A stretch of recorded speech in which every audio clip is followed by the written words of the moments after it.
하나님 말씀 우리 마태복음 2장 23절 말씀 보겠습니다. 마태복음 2장 23절 말씀.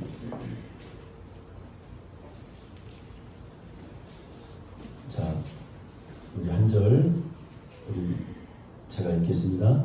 나사렛이라는 동네에 가서 사니 이는 선지자로 하신 말씀에 나사렛 사람이라 칭하리라 하심을 이루려 함이로라. 아멘. 기도하겠습니다. 하나님, 오늘 한 시간도 말씀으로 우리를 이루하여 주옵소서.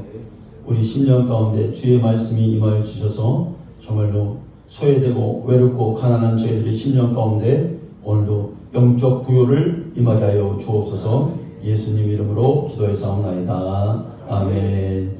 할렐루야. 오늘 성탄절, 오늘 토요일, 정말 토요일 날 이렇게 예배드리기는 거의 우리가 평일에는 없는데 오늘 성탄절은 특별히 우리가 주중에 이렇게 예배를 드립니다. 오늘 주일과 똑같이 오늘 하나님 앞에 우리 마음을 다하고 영을 다하고 신령을 다하여 하나님 앞에 예배가 오늘 드려지기를 원합니다. 나사렛은 이스라엘의 북부 갈릴리 지방의 작은 마을입니다. 지금으로 말하면 우리나라로 말하면 저 북한의 함경도쯤 되는 마을이에요. 이스라엘 사람들은 성경의 예언을 중심으로 살아가죠. 그런데 선지자들이 영감과 증언에 나사렛이라는 동네는 구약에 한 번도 없는, 그러니까 사람들의 마음 가운데 관심이 없는 마을이 나사렛이라는 마을입니다. 그러니까 예수님께서 나다나엘을 부르실 때에 요한복음에 있죠. 예수님에 대한 나다나엘이 말씀을 듣고 안드레가 야 우리가 메시아를 보았다. 나다나엘아 가보자 그랬어요. 그랬을 때 나다나엘이 한 말이 뭐냐면 나사렛에서 무슨 선한 것이 날 수 있겠느냐 라는 말을 하죠. 그 말 속에는 나사렛 마을을 하대하는 듯한 뉘앙스가 있어요. 그러니까 이스라엘 땅 전 지역에서 가장 소외된 지방이 나사렛 지방이다 라는 말을 우리가 인식할 수가 있겠습니다. 그런데 이곳에서 사람들에게서 갈릴리와 나사렛 온 유대 지방 예루살렘을 뒤흔드는 큰 사건이 일어났습니다.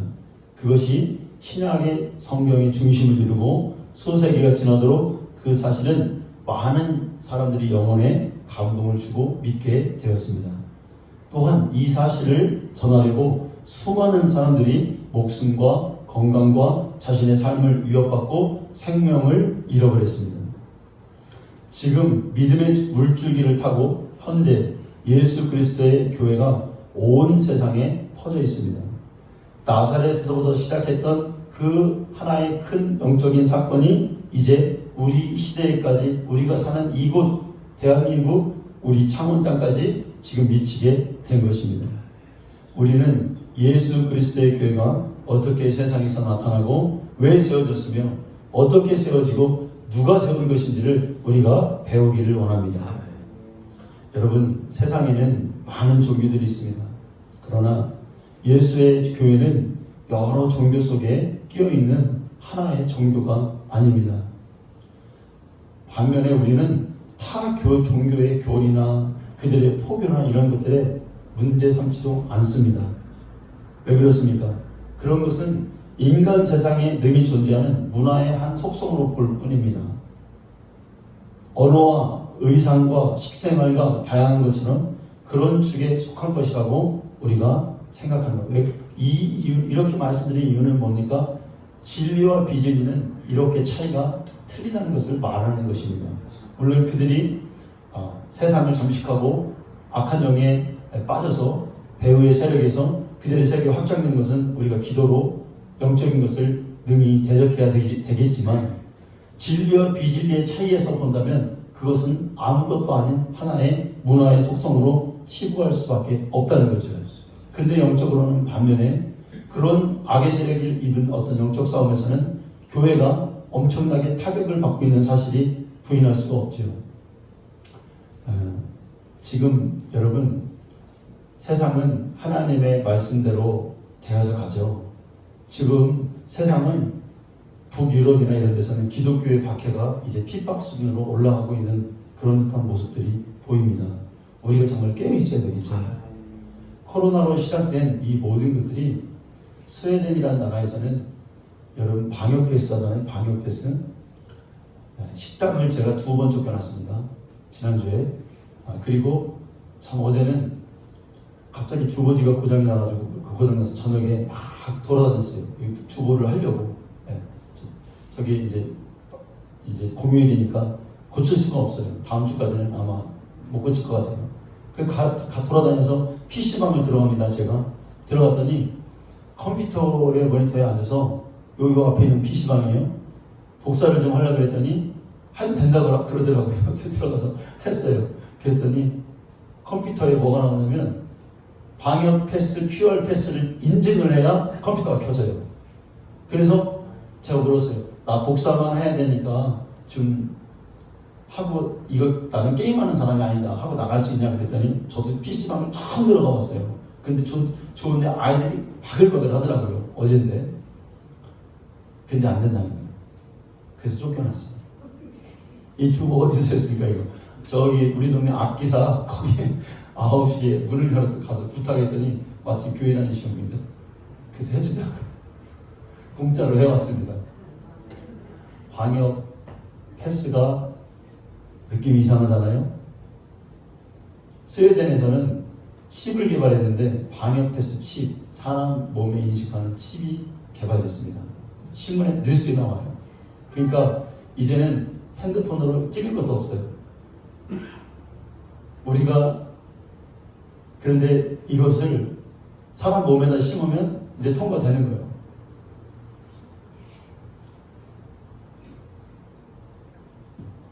우리가 지금 이런 세상에 살고 있습니다. 이게 뭐 어떤 건지는 잘 모르겠지만 말씀대로 돼가고 있구나. 이게 점점 깊어지고 있는 게 사실인 거죠. 이럴 때 우리는 더 깨어 있어서 주님의 교회를 섬기고 하나님과 예수님을 우리가 섬겨야 되는 성도가 되기를 원합니다. 여러분, 교회는 예수 이름이 있는 곳입니다. 교회는 예수 그리스도를 알리기 위해서 존재합니다. 그 이름을 여러분 왜 알려야 됩니까? 나사렛에 오신 그 예수의 이름, 천한 지방에 오셨던 낮은 자의 모습으로 오셨던 그분을 왜 우리가 알려야 됩니까? 거기에는 구원이 있어요. 권세가 있습니다. 첫째, 어떤 권세입니까? 하나님의 자녀가 되는 권세가 있습니다. 두 번째, 인간의 육신의 질고를 이기는 권세가 있습니다. 세 번째는 마귀 권세를 깨뜨리는 권세가 그 이름을 의지함에 있습니다. 여러분, 세상 어느 곳에 가서 원수마귀를 깨칠 수 있는 음부의 권세를 대적할 수 있는 권세는 없습니다. 교회 예수의 이름 외에는 그 권세를 가진 자가 없다는 사실을 우리가 알고 있습니다. 그러면 이분이 누구냐? 나사렛 사람이나 친애했던 이 예수님이 누구길래 우리가 그 이름을 의지해야 되냐? 어떤 사람이 이분을 사상가라고도 합니다. 어떤 사람은 이분을 박애주의자라고도 합니다. 그러나 성경에서 깨달은 바와 같이 예수는 하나님의 말씀으로 이 세상에 현현하신 분입니다. 여러분, 그분은 하나님의 말씀이셨어요. 그런데 말씀이 왜 육을 입으셨습니까? 단 하나예요. 피 흘리기 위해서 오셨어요. 우리를 구원해 주시기 위해서 이 땅에 오셨습니다. 그 이름을 믿기만 해라. 믿기만 하면 구원을 얻는다. 하나님이 그 이름을 주신 이유가 뭐냐? 그 피를 우리가 먹고 마시고 하는 이유가 뭐냐? 구원을 얻기 위해서인 거죠. 그러나 인간은 하나님 되신 분이, 이 신이 어떻게 말씀으로 현현할 수 있냐는 의심부터 했기 때문에 말씀을 믿지 아니하고 말씀으로 하나님을 알고자 하지 아니하고 말씀이 인간 속에 들어오심을 하나님을 부정하기에 이르렀습니다. 여러분, 말씀을 인간의 지혜요, 인간의 신념과 인간의 사상이라고만 생각한 거예요. 그러나 그 말씀이 곧 하나님이시라 한 말씀을 이해만 할 수 있다면, 그것을 믿기만 한다면 그 사람은 영적인 사람이 되는 거예요. 말씀을 인간의 뜻으로나 말로서가 아니라 영으로 인정하라는 거예요. 아멘. 교훈이나 그냥 여기에서 내가 힘을 얻는 정도가 아니라 이 말씀이 하나님이시고 이 말씀의 영으로 인정되면 나의 믿음은 그 영적인 믿음이 되는데 지금은 더욱더 우리의 믿음이 그냥 교회만 다녀서는 안 됩니다. 되어져가는 모든 일 가운데서 이 말씀이 영적이구나. 그래서 이 말씀을 부인할 수 없는 거구나. 이 말씀을 영으로 붙잡게 된다면 하나님도 영은 영의 사정을, 영만이 영의 사정을 깊이 알 수 있듯이 하나님 말씀을 영으로 받을 때 하나님을 우리가 이해하게 된다는 거예요. 하나님 말씀이 영으로 들릴 때 하나님 말씀이 이제 귀에 들어오기 시작하겠죠. 하나님을 더 이해할 수 있게 되겠죠. 그분의 성품과 그분의 의도를 깨닫게 되겠죠. 우리의 신앙의 목표는 이것입니다. 우리의 방향성도 이것입니다. 어느 날 갈릴리에 사는 처녀 마리아에게 천사들이 왔어요. 구주가 너의 몸에서 잉태할 것이라는 소식을 전해줍니다. 그 말에 마리아는 깜짝 놀랍니다. 저에게 이런 일이 어쩜입니까? 천사가 와서 저에게 이렇게 계시하는 게 어쩜입니까? 그런데 마리아는 고백해요. 하나님 말씀이 그러시다면 하나님 말씀이 나에게서 이루어지기를 원합니다. 여러분, 우리도 일평생에 이런 하나님의 방문이 우리 가운데 있기를 원합니다. 아멘. 지금 기도하고 계신 분들, 또 하나님을 갈망하시는 분들 가운데, 또 주의 길을 걸어가시는 길 가운데 하나님의 놀라운, 여러분, 예수님의 오심은 그냥 오지 않았어요. 사람들에게, 목자들에게도 알렸고요, 요셉에게도 꿈으로 알렸고요, 마리아에게도 알렸고요, 안나와 시몬에게도 알렸고요, 많은 사람들에게 예수님의 오심을 천사들을 통해서 다 알려주셨어요. 하나님의 깊은 의도와 이 마지막 때의 하나님의 뜻이 우리 가운데 주의 천사들로 인하여 방문하여 우리의 영혼 속에 전달되기를 간절히 축복합니다. 그런데 그때의 우리의 대답이 중요하죠. 주의 말씀이 나에게서 이루어지기를 원합니다. 이 고백이 쉬운 고백이 아니었다는 거죠. 마리아는 자기가 이 말씀을, 하나님 말씀이 이루어지는 날에는 많은 손해를 입겠죠. 많은 어려움을 겪겠죠. 그런데 자기 육신을 돌보지 않았어요. 여러분, 이 이유가 뭡니까? 선지자들을 통해서 그가 오실 것이다, 그의 길을 예비하라, 메시아가 오실 것이다, 곧 오실 것이다, 주님이 다시 오실 것이다 라고 하는 그 말씀을 영으로 갖고 있었어요, 마리아가. 그래서 그 천사의 소식에 아멘으로 화답할 수가 있었던 겁니다. 하나님의 말씀을 교훈이나 육으로 갖고 있는데 하나님의 방문에 하나님의 말 의도가, 하나님의 뜻이 나에게 이루어지기를 원합니다 할 수 있는 사람이 드물어요. 하나님의 말씀을 영으로 갖고 있을 때 그 영이 나에게 부딪힐 때 나에게 아멘이라고 말할 수가 있는 겁니다. 나중에 요셉이 이 사실을 알았지만 꿈의 천사가 현몽하여 지시하심을 받고 마리아를 데려왔어요. 그리고 해산하기까지 동침하지 않았습니다. 아마 예수님의 오심에 대해서 가장 고민되고 가장 마음이 아프고 힘들었던 사람이 아마 요셉일 거예요. 마리아는 알고 있어요. 나는 사내를 알지 못합니다. 그런데 자기가 이제 점점 배가 불러오는데 희미한 일이잖아요. 아, 주께서 하셨구나. 이런 일이 나에게 놀라운 일이 이루어지는구나. 그래도 마리아는 확신이 있어요. 그런데 그걸 옆에서 보고 있는 요셉은 의심과 번민과 고민이 계속 교체될 겁니다. 근데 주님이 알려주세요. 꿈에, 요셉아, 괜찮다. 이 일은 하나님의 뜻 가운데 이루어지는 일이다. 확신을 가져라. 아멘.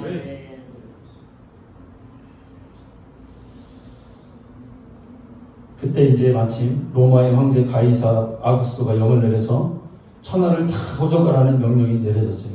로마에서 왕이 로마의 전 지역에 있는 모든 백성들이 호적하기를 원한다. 네. 인구가 몇 명이고 뭔지 다 조사하기를 원한다. 호구 조사가 시작됐습니다. 그래서 많은 사람들이 각자 고향으로 가는데 요셉도 누구의 자손입니까? 다윗의 자손이에요. 근데 이 요셉이 마리아와 어디에 살고 있어요 지금? 자, 이거 우리 혼동되는 일인데 요셉과 마리아가 어디다? 유대 땅에 살고 있었어요, 여러분? 아니요.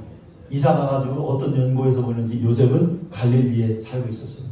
가난한 동네에 살고 있었어요. 그래서 이제 호적을 하기 위해서 갈릴리에서 유대 땅으로 온 거예요. 그때 예수님을 이제 낳게 되는 거죠. 이때 마리아는 해산을 날이 차서 베들레헴의 한 마구간에서 해산을 했는데 모든 여인 중에 사람들이 다 차서 유수할 곳이 없습니다. 그래서 예수님은 낳자마자 마구간의 마을 구유에 누이시게 된 거예요. 아멘. 네. 여러분, 예수님이 베들레헴에서 태어나신다는 그 구약의 예언이 어디 있습니까? 미가서 5장 2절에 있죠. 베들레헴 에브라다야, 너는 유다 족속 중에 작을지라도 이스라엘을 다스릴 자가 내게로 나올 것이라. 그의 근거는 상고의 영혼에 있느니라. 어디에 난다고 그랬어요? 베들레헴에 난다고 그랬어요. 그러나 베들레헴은 너무나 조용했어요. 왜? 사람들이 알지를 못해요. 근데 동방에서 온 점성학자들이 예루살렘에 왕이 나셨다는 소문을 이제 내므로써 헤롯이 그들을 불러 그 시간과 때를 묻고 그들이 돌아간 후 2살 이내의 어린아이를 모두 학살함으로써 요셉은 천사의 지시를 받고 마리아와 함께 아기를 모시고 어디로 내려갑니까? 애굽에 가서 살게 됩니다. 왜? 예수님을 살리기 위해서 애굽으로 내려가서 그 화를 면한 거죠. 이제 그 후에 헤롯이 죽어요. 그 왕이. 아이를 다 죽이라는 그 왕이 죽고 그 다음에 주님의 계시가 있어서 아기를 데리고 이스라엘 땅으로 다시 가라 하는 그 계시를 받게 됩니다. 그러니까 마리아와 요셉은 온통 꿈과 계시와 천사들의 방문을 통해서 이 예수님을 지금 성장하고 있는 거예요. 복된 인생이에요. 다시 이제 그 지시하심을 받음으로 인해서 유대 땅으로 가려고 하는데 너무 두려운 거예요. 유대 땅으로 가지 못하고 다시 어디로 갑니까? 자기들이 사는 갈릴리 지방의 나사렛 동네에 가서 살게 되는 거예요. 이게 예수님의 탄생부터 성장의 과정입니다. 나사렛은 아까도 말씀드린 대로 많은 예언 중에서 한 번도 예언된 적이 없으므로 예언을 믿는 유대인들과 이스라엘 사람들에게 관심밖에 없는 동네였습니다. 그런데 이 사실이 헤롯이나 그 아들이라도 나사렛에서 선한 것이 날 수가 없어 라는 그 관념 때문에 오히려 예수님이 거기 가서 사시는 것이 적합한 현상이 된 거예요. 아멘입니까? 예수님은 나사렛 지방에서 성장하기 시작합니다. 이때로부터 예수님은 소외된 지역의 작은 동네에서 심히 열악한 환경을 맞이하여 가난한 삶을 이 땅에서 사시게 된 것입니다. 이곳 사람들은 사회적 등급이 낮은 직업이나 생업을 가진 자들이었습니다.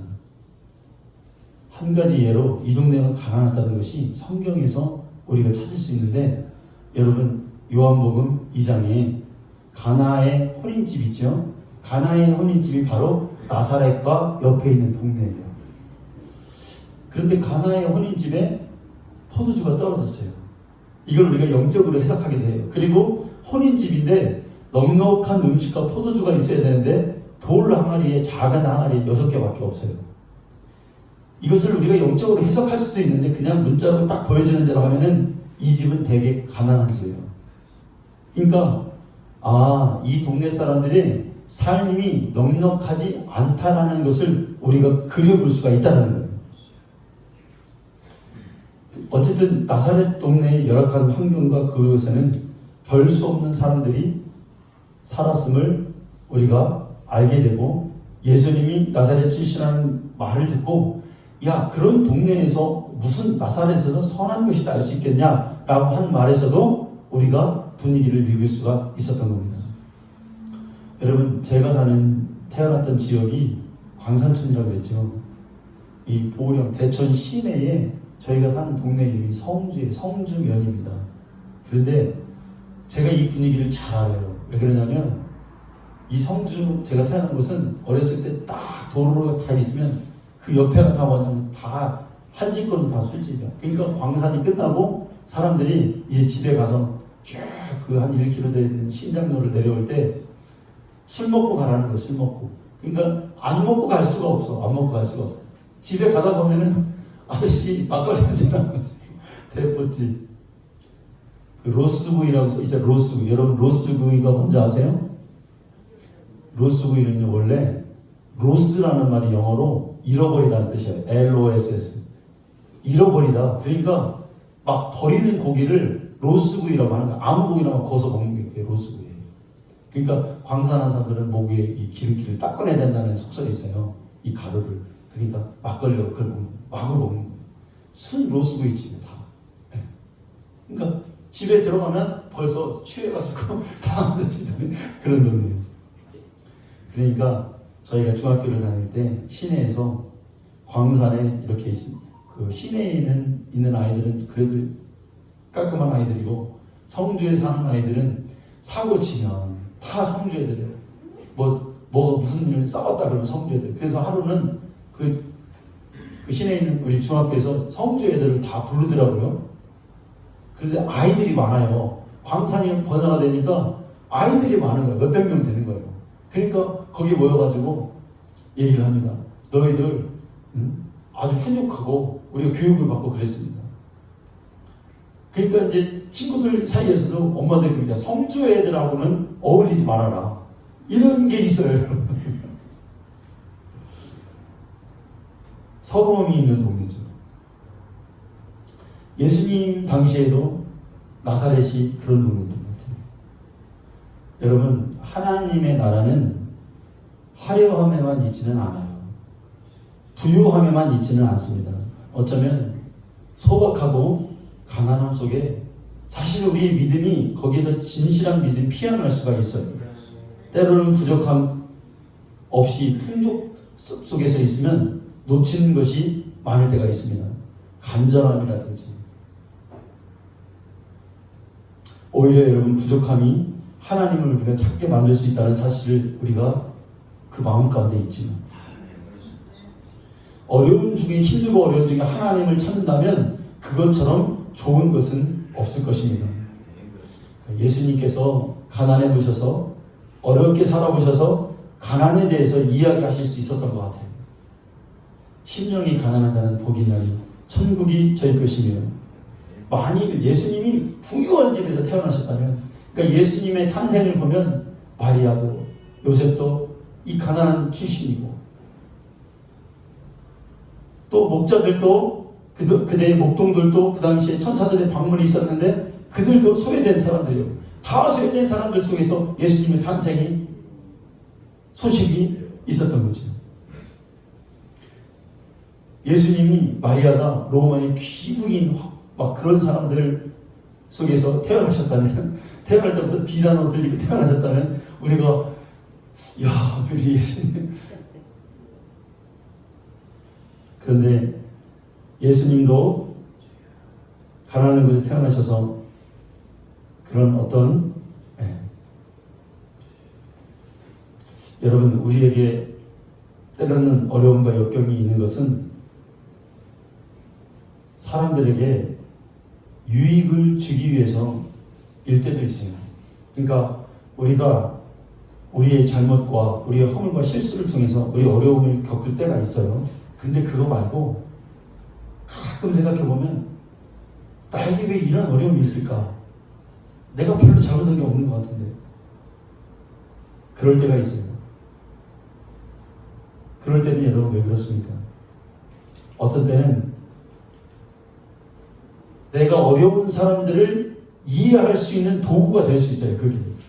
그러니까 사업이 쫄딱 망해보고 망해봐야 망한 사람을 심정을 이해할 수 있고 경제적으로 굉장히 궁핍해봐야 그런 사람의 사정도 알 수 있고 어떤 때는 내가 아파봐야 아파본 사람의 심정을 이해할 수도 있는 겁니다.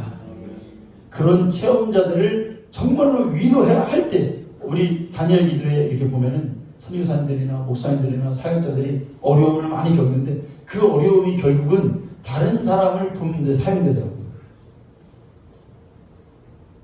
또 때로는 하나님께서는 우리에게 성장하고 열매 맺기 위해서 우리에게 어려움 주실 때도 있어요. 여러분, 여름이 굉장히 무덥습니다. 때약볕이 있습니다. 견디기가 힘듭니다. 막 땀이 나고 그렇습니다. 막 장마가 오고 습기가 차고 눅눅하고 그렇습니다. 그런데 왜 그 여름이 있어야 됩니까? 가을이 있기 위해서 있는 거죠. 아프지 않고 성장하는 건 없어요. 꽃길만 걸어서는 이 믿음에도 야성이 생기지는 않습니다.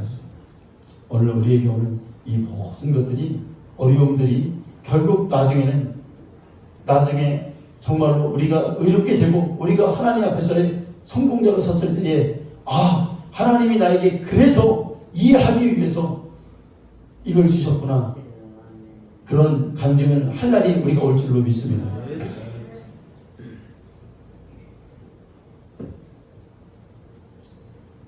인간의 세상에서 성공과 실패, 우리는 이것을 사실 크게 봐요. 그러니까 그 모습만 보는데 정말 숲과 그 전체를 본다면 이것은 아무것도 아니라는 사실을 깨닫게 되는 거예요. 여러분, 인류가 에덴에서 저주를 받자 씨 맺는 모든 열매, 모든 채소가 엉겅퀴로 변해버렸어요. 그래서 사람들이 땀을 흘려야지만이, 노력을 해야지만이 이 열매를 얻을 수가 있어요. 이때부터 인류는 가난이 자기의 재산이 된 거예요. 자기 몫으로 일을 평생 감당해야 되는 거예요. 모든 인류는 여기서 자유한 자가 없습니다. 그러니까 우리의 인생은 다 힘들고 어려운 인생의 연속이에요. 아무리 물질을 많이 가진 자라도, 아무리 성공한 자라도 여기에서 온전한 자는 없어요. 오히려 더 가진 자가 더 많은 갈등과 범위 속에 살게 돼요. 왜? 인간의 이 구조가 그렇게 돼버렸어요.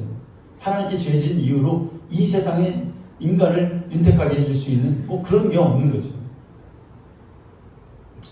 예수님이 가난한 자에게 오셨지만 인류 중에서 가난하지 않은 유일한 분이 예수님이십니다. 그에게는 영적 부요가 있어요. 그럼 그분이 왜 그렇게 나사렛으로 가난한 자로 오셨을까요? 이유는 한 가지, 우리의 가난을 담당하시기 위함이었습니다. 성경에도 나와 있습니다. 그가 채찍에 맞음으로 우리가 나음을 입었다. 그가 찔림으로 너희의 허물이 사해졌다.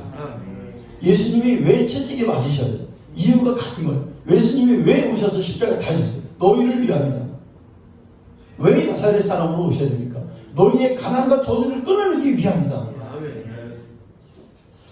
예수님께서 이 땅에 가난하게 사심은 하나님의 일이며 하나님의 의도였습니다.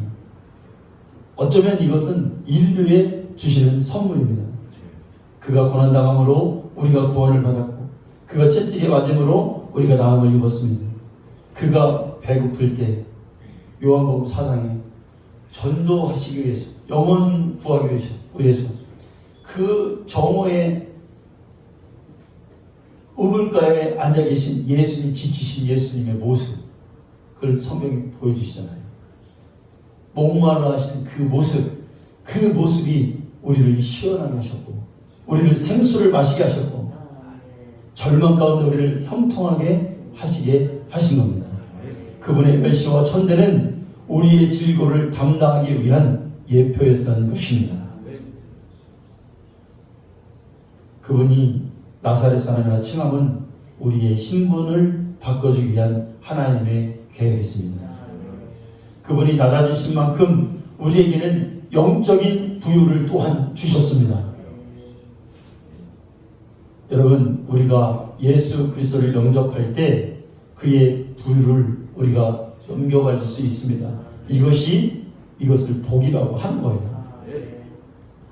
예수님은 자신이 가진 영적인 부여를 우리에게 주시기 위해서 완전하게 낮아지신 자로 또한 오셨습니다. 그래서 하나님은 예수님과 함께 있는 자를 가난한 자로 여기지 않습니다. 오히려 부한 자들이라고 여기심으로 그들을 복 있는 자로 부르십니다. 죄인들을 의인으로 신분을 바꿔주심을 같이 가난한 자를 부한 자로 불러주십니다. 말이 막 혼동되는 것 같은데 여러분 잘 생각해 보세요. 우리에게는 육신의 부도 있고요, 영적인 부도 가지고 있어요. 나사렛 사람이라는 예수님의 이 별명 같은 말 속에 우리의 영광이 들어있습니다. 우리가 하늘에 속한 사람이라는 영광이 들어있습니다. 나사렛 사람은 우리의 가난한 모습이요, 우리는 가난한 근본을 본 거죠. 내가 나사렛 사람을 볼 때 나의 가난의 뿌리가 뽑히는 것을 본 것입니다. 그때부터 다시는 가난한 열매를 맺지 아니할 것이니, 비록 물질이 없다 할지라도 하늘에 쓸 복이 충만하고 이 땅에서 하나님이 나라를 사모하는 모든 선한 일에 그가 문을 열어 주실 것입니다. 그가 가난하심으로 영적인 부유를 우리가 얻게 되고, 그가 가난하심으로 인해 하늘에 쓸 모든 것을 우리가 얻게 되는 문을 열게 된 것입니다. 두 가지를 다 받았어요.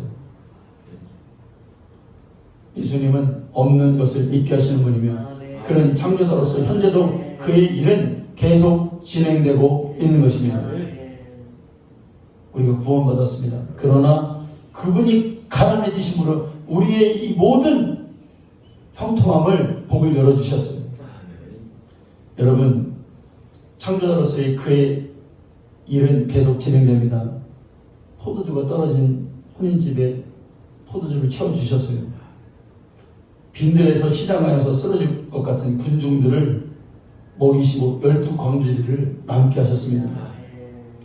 밤새도록 고기를 못 잡아서 애태우던 베드로에게 고기의 그물이 찢어질 정도로 고기를 많이 잡게 하셨습니다. 오늘 그분의 역사와 그분의 능력은 오늘도 여전하십니다. 나사렛 사람의 그 가난을 본 것은 우리의 가난의 근본을, 뿌리를 뽑게 하시기 위함입니다. 여러분, 그 주님을 신뢰하고 우리의 복을 주시기 오신 그 예수님을 오늘도 바라봅니다. 우리의 상황과 형편과 처지만 보는 것이 아니라 예수님 손에 들려있는 그 영적인 부요와 우리에게 주시고자 하는 그 복의 부요를 오늘도 받고 누리시는 우리 성도님들 되시기를 이 시간에 간절히 축원합니다. 하나님 감사합니다.